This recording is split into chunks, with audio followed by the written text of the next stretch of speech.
Pernah kebayang nggak sih kalau terapi untuk anak itu nggak harus terasa seperti sebuah kewajiban? Nah, hari ini kita akan ngobrolin sebuah ide yang keren banget. Gimana kalau terapi itu bisa jadi bagian yang alami dan bahkan seru dari keseharian anak? Yuk, kita mulai. Coba deh bayangin, sesi terapi yang biasanya formal, mungkin sedikit kaku dan bikin tegang, tiba-tiba berubah jadi momen main bareng yang isinya cuma tawa dan eksplorasi. Nah, pertanyaan inilah yang jadi pusat dari pembahasan kita kali ini. Halo semuanya, saya Waode Reski Menugra. Di sini akan membahas salah satu pendekatan yang sangat krusial dalam layanan pendidikan bagi anak dengan hambatan spektrum autis, yaitu NDBI atau intervensi naturalistik. Kenapa ini sangat penting? Karena pendekatan naturalistik dikembangkan sebagai alternatif yang dirasa kaku dari pendekatan yang lama atau pendekatan deduktif. Pendekatan naturalistik dikembangkan sebagai alternatif dari pendekatan deduktif yang dianggap kaku.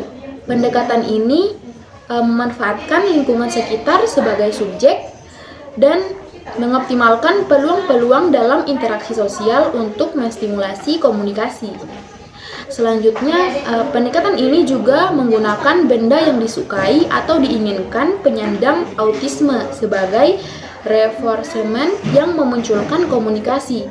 Contoh dari metode ini yaitu milieu terapi. Nah, metode ini tuh fokusnya spesifik banget buat ngebangun kemampuan bahasa anak dalam konteks kehidupan sehari-hari. Kutipan ini ngejelasin banget filosofinya, ini bukan soal ngedrill kosakata ke anak, tapi lebih ke ngebangun hubungan lewat komunikasi yang responsif. Jadi, pas anak nunjuk sesuatu, kita langsung respons, kita sebutin namanya, dan dari situlah percakapan dimulai. Terus yang kedua, kita punya Early Start Danver Model atau ESDM. Kalau yang ini pendekatannya lebih luas. ESDM menggunakan permainan sebagai fondasi untuk ngajarin macam-macam keterampilan. Seperti yang diungkapkan oleh salah satu terapis, fokusnya ada pada skill-skill dasar yang krusial banget. Gimana caranya merhatiin hal yang sama bareng-bareng, gimana caranya kerja sama, gimana caranya eksplorasi dunia, dan semua itu dipelajari lewat main bareng yang asyik.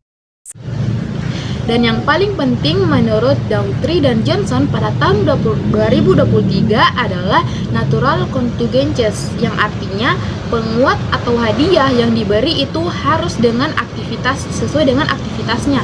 Contohnya kalau anak ini mau bermain bola, maka ya hadiahnya itu harus bola itu sendiri, bukan stiker bahkan makanan yang tidak relevan dengan kegiatan yang sedang dilakukan. Halo semuanya, kenalkan saya Ica Asriani, melanjutkan penjelasan dari saudari Waode Reski Menugra tadi. Di sini saya mengajak kalian untuk melihat perbandingan secara teknisnya dengan melalui tabel 5.2 berikut ini.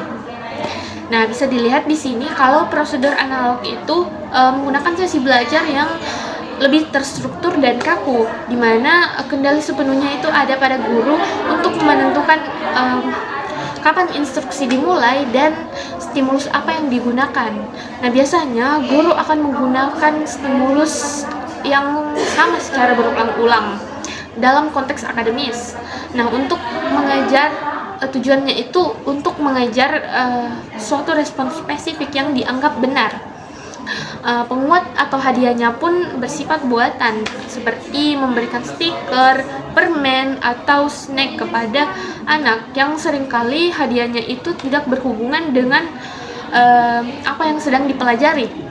Namun pada prosedur naturalistik, kita itu menggunakan follow the child's lead, atau kita lebih mengikuti minat dan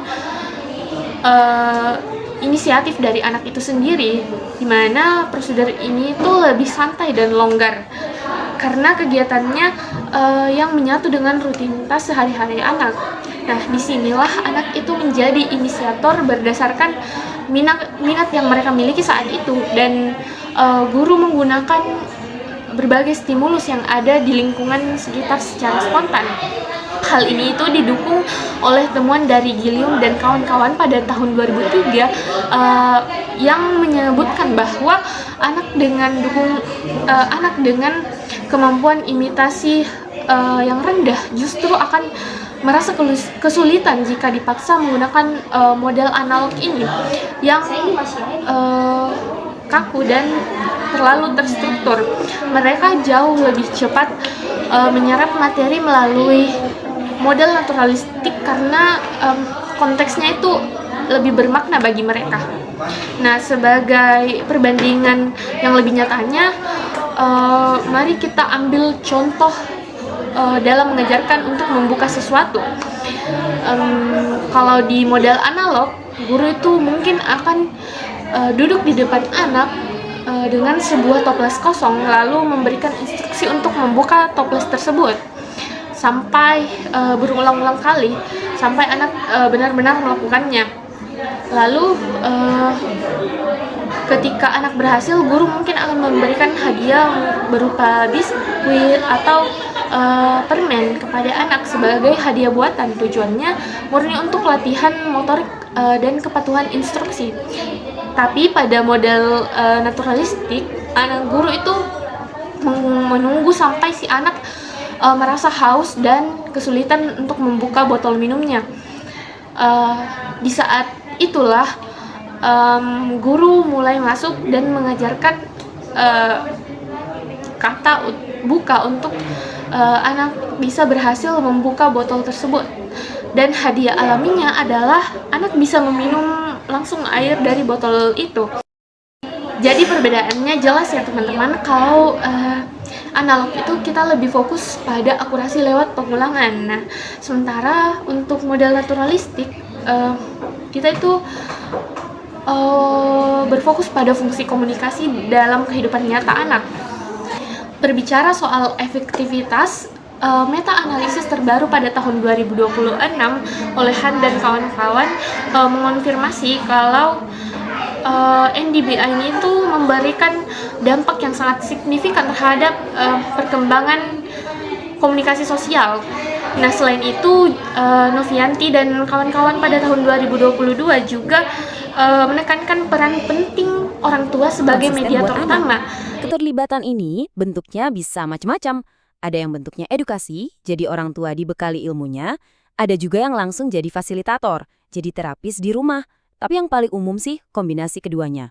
Intinya, Anda jadi partner terapis dalam perjalanan tumbuh kembang anak. Ini 3 strategi super simpel yang idenya diambil langsung dari prinsip EMT dan ESDM. Pertama, atur lingkungan biar anak butuh untuk berkomunikasi. Kedua, selalu ikuti minat anak, jangan maksa. Dan ketiga, kasih jeda sedikit buat memancing mereka berinisiatif. Kelihatannya sepele, tapi ini semua adalah kesempatan belajar yang tersembunyi.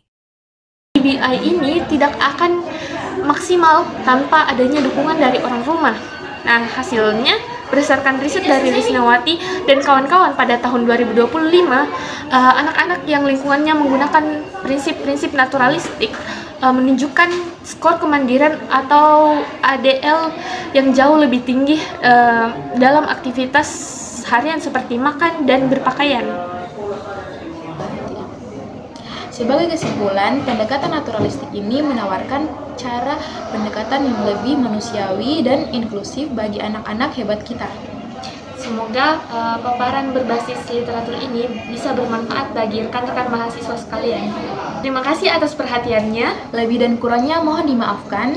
Wabillahi taufiq wal hidayah. Wassalamualaikum warahmatullahi wabarakatuh.